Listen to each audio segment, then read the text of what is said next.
नमस्कार, आपका बहुत बहुत स्वागत है आरएन टीवी नेशनल में और मैं हूं आपके साथ विश्व शर्मा। और रुक करेंगे उत्तर प्रदेश की खबरों की ओर।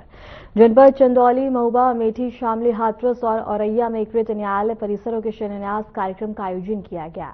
एकीकृत न्यायालय परिसर के निर्माण से न्यायिक कार्यों की प्रक्रिया तेज होगी और नागरिकों को शीघ्र और प्रभावी न्याय मिलने में मदद मिलेगी। इस अवसर पर स्थानीय अधिकारी और जनप्रतिनिधि मौजूद रहे हैं।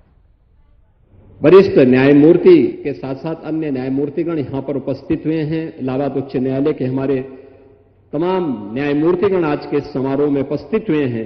मैं उन सब का एक बार फिर से हृदय से स्वागत करता हूं, अभिनंदन करता हूं और आप सभी को इस इंटीग्रेटेड कोर्ट कॉम्प्लेक्स के शिलान्यास के अवसर पर, भूमि पूजन कार्यक्रम के अवसर पर हृदय से बधाई देता हूं, अपनी शुभकामनाएं देता हूं। धन्यवाद। जय हिंद।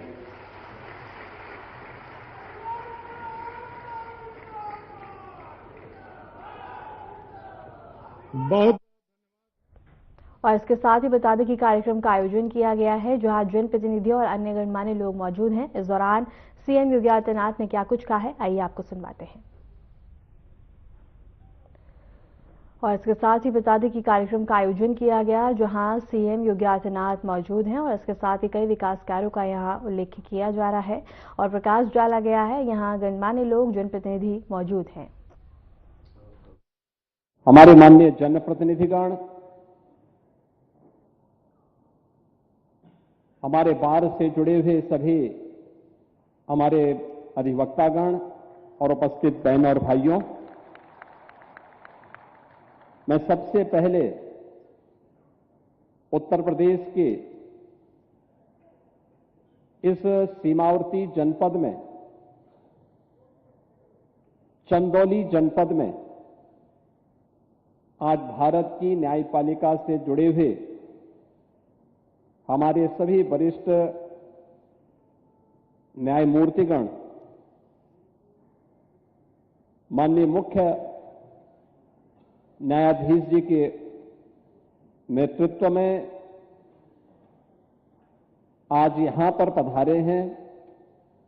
मैं काशी विश्वनाथ की इस पावन धरा पर, बाबा कीनानाथ की इस पावन धरा पर उनका और सभी माननीय न्यायमूर्तियों का उत्तर प्रदेश की जनता की ओर से और आप सभी बार से जुड़े हुए और चंदौली जनपद के साथ साथ इन सभी जनपदों के नागरिकों की ओर से, अधिवक्ताओं की ओर से हृदय से मैं स्वागत करता हूं, अभिनंदन करता हूं।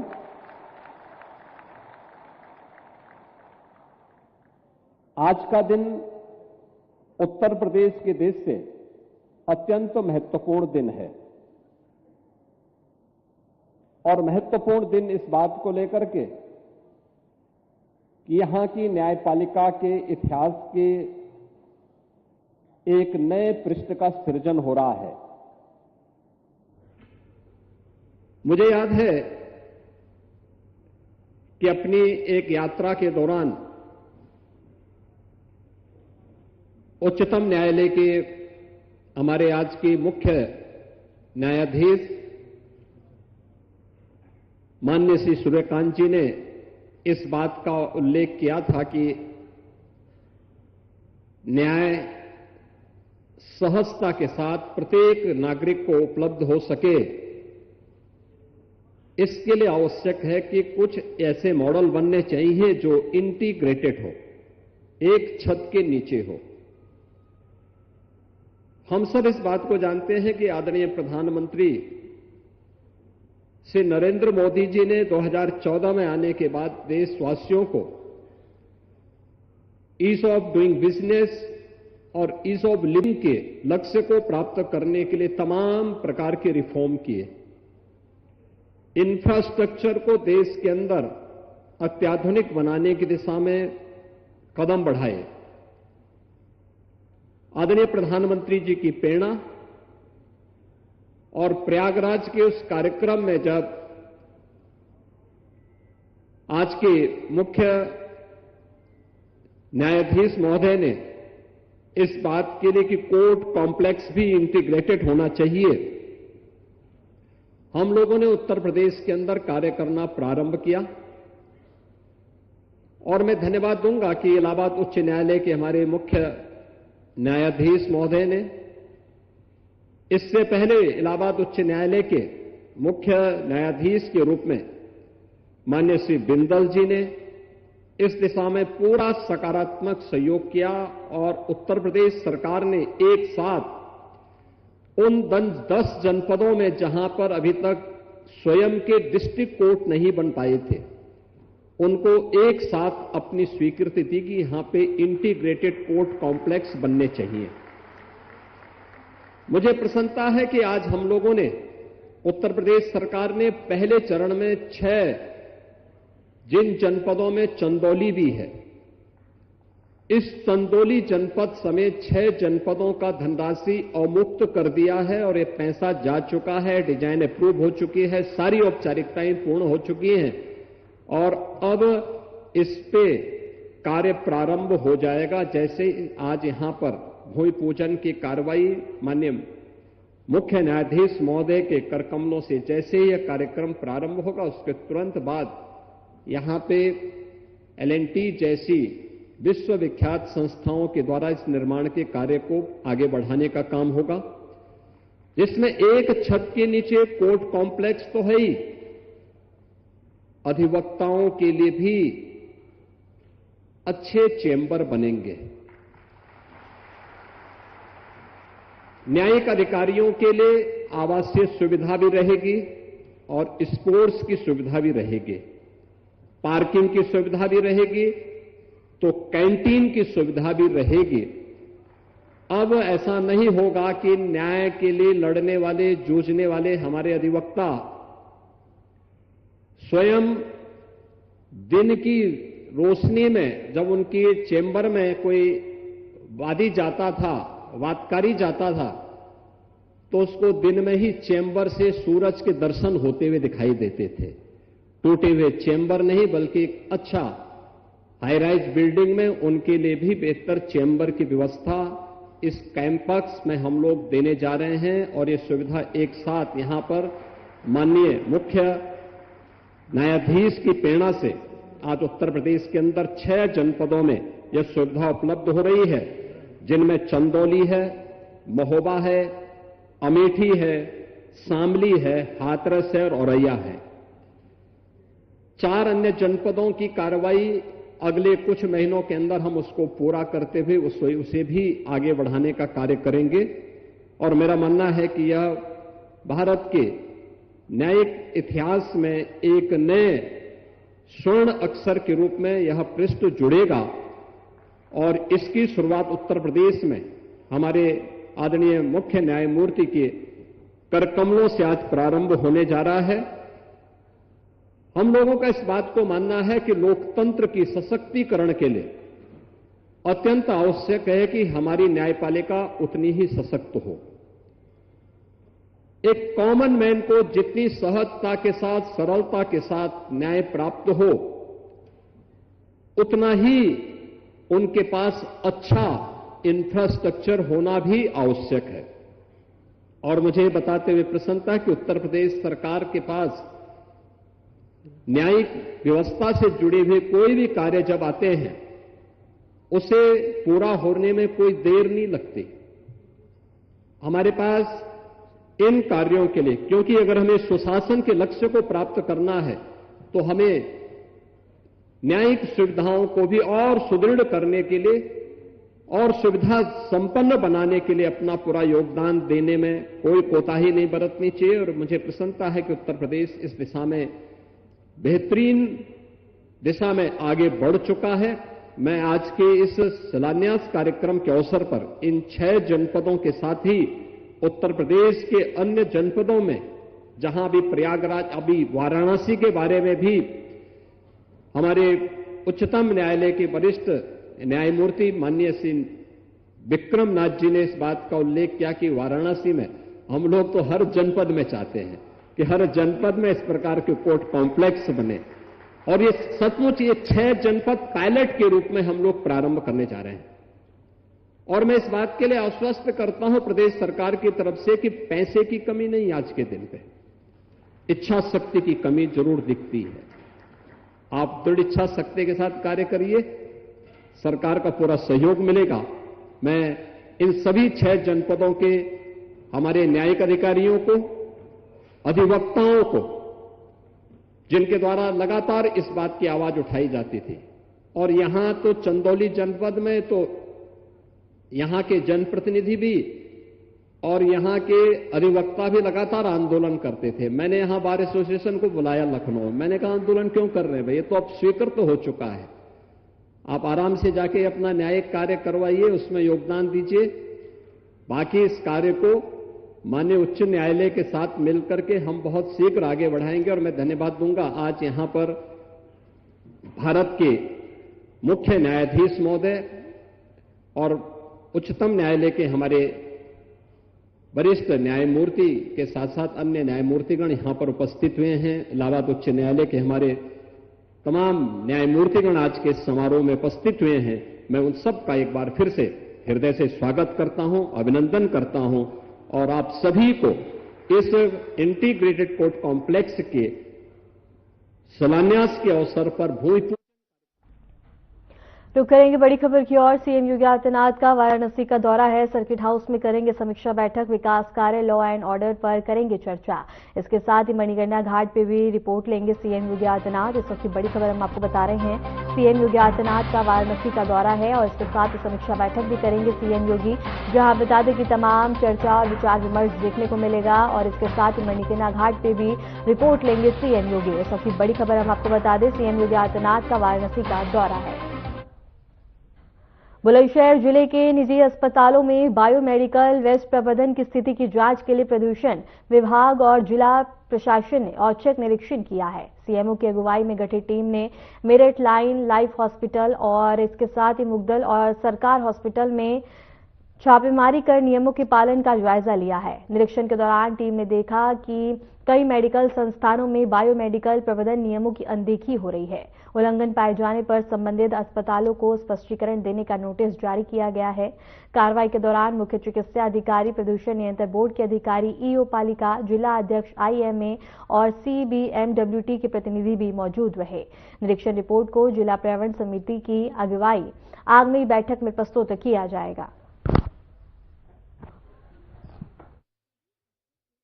संयुक्त टीम द्वारा निजी हॉस्पिटल में बुक किया गया है, तो मेरे लाइफलाइन संस्कार आश्रम हो गए। तीनों हॉस्पिटल में बायोमेट्रिक वेस्ट का सुचारू रूप से पालन नहीं होता पाया गया। इसमें बायोमेट्रिक वेस्ट पाया गया है और टीबी संबंधित खबर बरेली से है, जहां बहेड़ी पुलिस और खनन विभाग की संयुक्त कार्रवाई के तहत बता दें कि ओवरलोड ट्रक और 3 अन्य वाहन सीज किए गए हैं।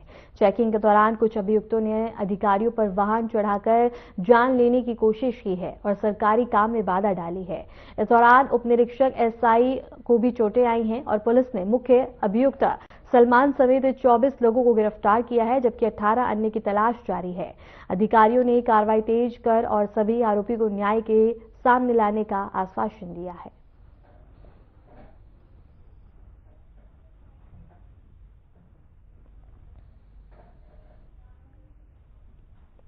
खबर नोएडा से है, जहां पुलिस ने एक फर्जी कॉल सेंटर का खुलासा किया है। इस कॉल सेंटर के माध्यम से रियल एस्टेट निवेश और बीमा पॉलिसी को बता दें कि नाम पर लोगों के साथ धोखाधड़ी की जा रही थी। पुलिस ने इस कार्रवाई में 5 आरोपियों को गिरफ्तार किया है और उनके कब्जे से लैपटॉप, 7 मोबाइल फोन और अन्य दस्तावेज बरामद किए गए।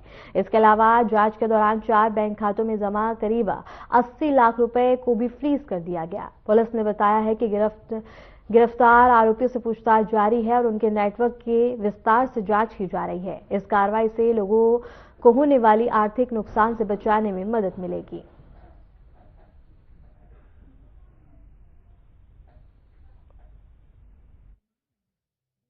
थाना फेज 1 गौतम बुद्ध नगर पुलिस द्वारा एक कॉल सेंटर को बस्ट किया गया है और 5 अभियुक्तों को गिरफ्तार किया गया है। ये कॉल सेंटर पीड़ितों को इन्वेस्टमेंट के नाम पे, लोन दिलाने के नाम पे और लैप्स होने वाली पॉलिसीज को रिन्यू कराने के नाम पे ठग रहा था। उनसे 5,000 से 1 लाख रुपए तक की धनराशि प्राप्त की जा रही थी फर्जी बैंक खातों में, जिनमें से 4 बैंक खातों को फ्रीज करवा दिया गया है। 5 अभियुक्तों को माननीय न्यायालय के समक्ष पेश किया जा रहा है। अन्य विधिक कार्यवाही की जा रही है।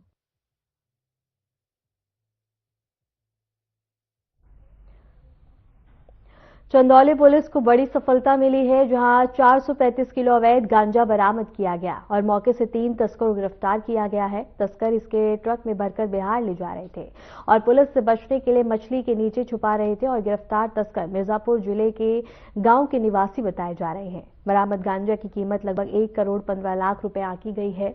पुलिस ने तस्करों के खिलाफ मुकदमा दर्ज कर जेल भेजा है और ये कार्रवाई NH2 पर मजार के समीप की गई है।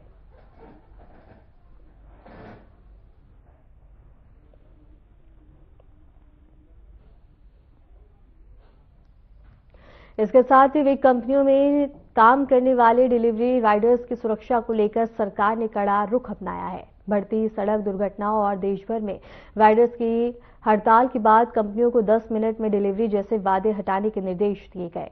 सरकार का मानना है कि कम समय में डिलीवरी का दबाव राइडर्स को तेज और असुरक्षित ड्राइविंग के लिए मजबूर करता है। इसके साथ ही राइडर्स लंबे समय से सुरक्षित कामकाजी हालात और उचित वेतन की मांग कर रहे हैं और कुछ प्लेटफॉर्म से अपने प्रचार से दावा हटाना शुरू कर दिया है। हालांकि कई इलाकों में ऐप्स पर अभी भी कम डिलीवरी टाइम दिख रहा है और यह मामला अब लाखों बता दें कि वर्कर्स की सुरक्षा और अधिकारियों से जुड़ गया है।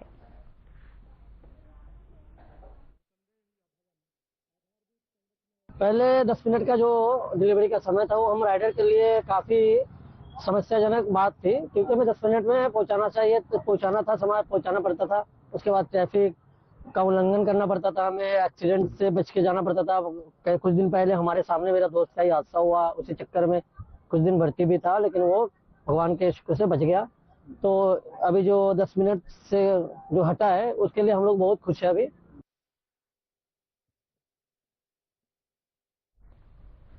विश्व प्रसिद्ध बांके बिहारी मंदिर के लिए कॉरिडोर निर्माण की प्रक्रिया शुरू हो गई है। मंदिर के विकास और धार्मिक पर्यटन को बढ़ावा देने के लिए कॉरिडोर भक्तों की सुविधा के लिए बनाया जा रहा है। इस परियोजना की पहली रजिस्ट्री पूरी कर ली गई है। कॉरिडोर के निर्माण का रास्ता बता दें कि हाई पावर्ड मैनेजमेंट कमेटी और जिला प्रशासन के संयुक्त प्रयासों से साफ किया जा रहा है। अधिकारियों ने बताया है कि वृंदावन में जल्द ही यह कॉरिडोर बनकर तैयार हो जाएगा, जिससे मंदिर आने वाले श्रद्धालुओं को बेहतर सुविधा और अनुभव मिलेगा।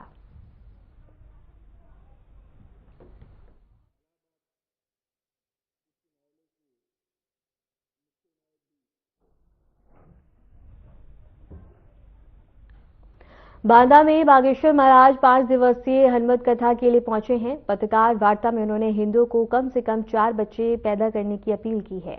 महाराज ने कहा है कि उनकी कथा का आयोजन चढ़ावे के लिए नहीं बल्कि सनातन धर्म को बढ़ावा देने के लिए किया जा रहा है और प्रथम दिवस की कथा में लाखों भक्तों ने भाग लिया।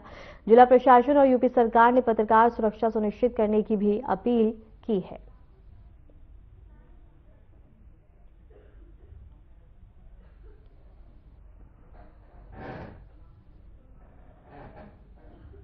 ये है भैया, यहाँ पर सनातनी परंपरा की कथा हो रही।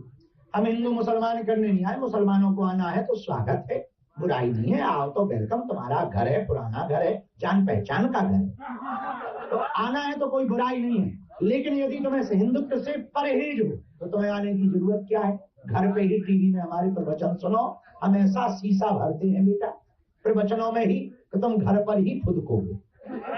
दूसरी बात, हम जब काबा नहीं जाए तो तुम बाबा के यहाँ क्यों आए।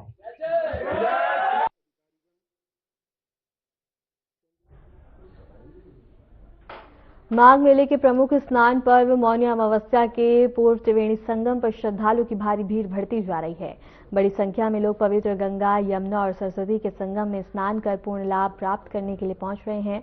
प्रशासन ने श्रद्धालुओं की सुरक्षा व्यवस्था को सुनिश्चित करने के लिए विशेष इंतजाम भी किए हैं। और प्रयागराज से ये खबर हम आपको बता रहे हैं, जहां त्रिवेणी संगम पर श्रद्धालुओं का तांता लगा हुआ है। यहां लगातार बता दें कि अब श्रद्धालुओं की भीड़ बढ़ती हुई नजर आ रही है और मौनी अमावस्या पर श्रद्धालुओं का तांता लगा है। सुरक्षा व्यवस्था के साथ ही बता दें कि तमाम इंतजाम किए गए हैं ताकि श्रद्धालुओं को कोई परेशानी ना हो। इसके साथ ही बता दें कि त्रिवेणी संगम पर श्रद्धालुओं का तांता लगा है, जहां सभी पवित्र स्नान और आस्था की डुबकी लगाते हुए नजर आ रहे हैं। और इसके साथ ही बता दें कि यहां अब लगातार संख्या लोगों की बढ़ती हुई नजर आ रही है। सुरक्षा के मद्देनजर व्यापक इंतजाम किए गए हैं ताकि श्रद्धालु को कोई भी असुविधा न हो।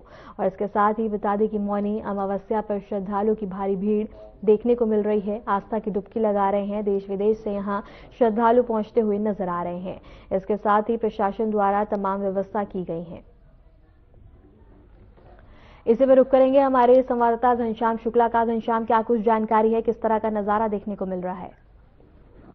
जी वर्षा, आपको बता दें कि प्रयागराज में जो है ये शाही मौनी अमावस्या का शाही स्नान जो है कल है, और इसी सिलसिले में जो है प्रशासन की तरफ से व्यापक व्यवस्थाएं की गई है, क्योंकि ये माघ मेले का तीसरा और अत्यंत महत्वपूर्ण शाही स्नान है। इस अवसर पर संगम तट पे जो है लगभग आंकड़ा जो लगाया गया है वो 3.5 करोड़ श्रद्धालुओं के स्नान की संभावना है।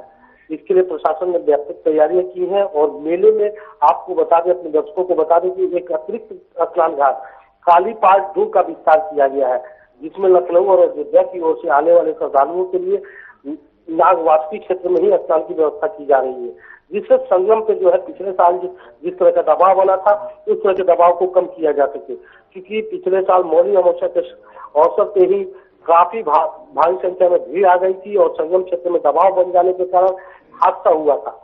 तो आपको बता दें कि इस तरह के स्नान घाट कई बनाए गए हैं, जिसमें जो है एक स्नान घाट कालीपाट 2 का विस्तार किया गया है। संगम नोट के अलावा नैनी के अरैल, झूसी और संगम क्षेत्र के प्रमुख स्नान घाटों पर श्रद्धालुओं की भारी भीड़ जो है लगातार कल से आने की सिलसिला जारी है। जी वर्षा।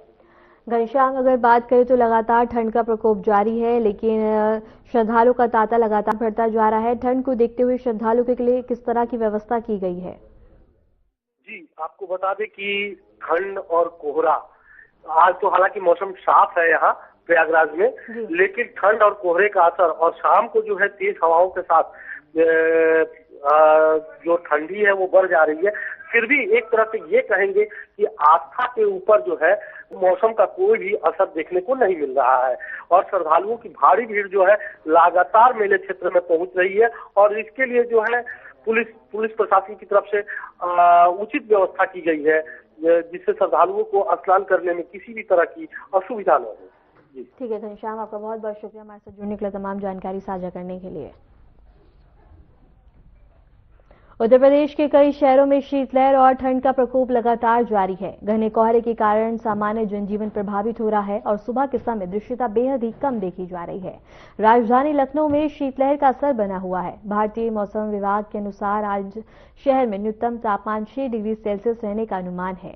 अयोध्या में भी शीतलहर जारी है। कोहरे के कारण दृश्यता कम हो गई है और आईएमडी के मुताबिक आज अयोध्या में न्यूनतम तापमान 9.2 डिग्री सेल्सियस रहने की संभावना है।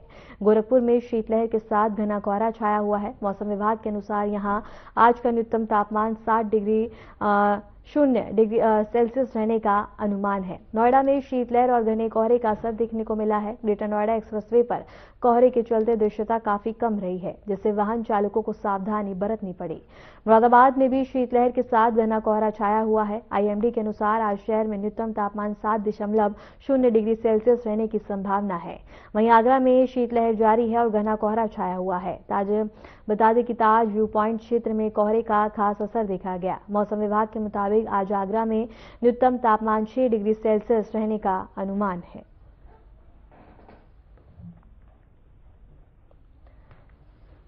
और यूपी में शीतलहर का प्रकोप लगातार जारी है। कई शहरों में ठंड का असर देखने को मिल रहा है। शीतलहर से जनजीवन बुरी तरह प्रभावित हो गया है। तापमान में लगातार गिरावट देखने को मिल रही है और ये तस्वीरें भी हम आपको दिखा रहे हैं अयोध्या से, नोएडा से, मुरादाबाद से, आगरा से, लखनऊ से, गोरखपुर से। और इसी पर रुख करेंगे हमारे संवाददाता मोहित गौतम का। मोहित, क्या कुछ जानकारी है? यूपी में शीतलहर का प्रकोप हद से ज्यादा देखने को मिल रहा है, क्या कुछ व्यवस्थाएं की गई हैं? बिल्कुल, गाजियाबाद की बात करें तो गाजियाबाद ट्रिपल लेयर की मार झेल रहा है। एक तरफ ठंड का प्रकोप देखने को मिल रहा है, वहीं दूसरी ओर घना कोहरा भी है और तीसरी ओर खतरनाक वायु प्रदूषण भी झेलनी पड़ रही है। विजुअलिटी की अगर बात की जाए तो सुबह और शाम के समय जो विजुअलिटी है बिल्कुल शून्य के समान है और दोपहर के समय जो धूप का असर देखने को मिल रहा है। हालांकि अगर तापमान की बात करें गाजियाबाद की, तो गाजियाबाद में सुबह लगभग 7 डिग्री तापमान जो है नापा गया था वहीं अगर प्रदूषण की बात करें तो प्रदूषण के तापमान में भी गाजियाबाद जो है नंबर 1 पर चल रहा है। ऐसे में लोगों को घने कोहरे के कारण आवाजाही में समस्या हो रही है और जिससे जो लाइटें हैं, वाहन चालक हैं वो फॉग लाइटें चलाकर चल रहे हैं और इस बीच जो आम बच्चे हैं, छोटे बच्चे हैं और बुजुर्गों हैं, उनको इस ठंड से ज्यादा प्रकोप देखने को मिल रहा है। और वहीं अगर प्रदूषण की बात की जाए तो प्रदूषण के कारण लोगों को जलन हो रही है, खांसी हो रही है और जिसके कारण उनको अस्पताल में ही भर्ती होना पड़ रहा है। जी वर्षा। ठीक है मोहित, आपका बहुत बहुत शुक्रिया हमारे साथ जुड़े हुए तमाम जानकारी साझा करने के लिए। फिलहाल के लिए उत्तर प्रदेश की खबरों में इतना ही। और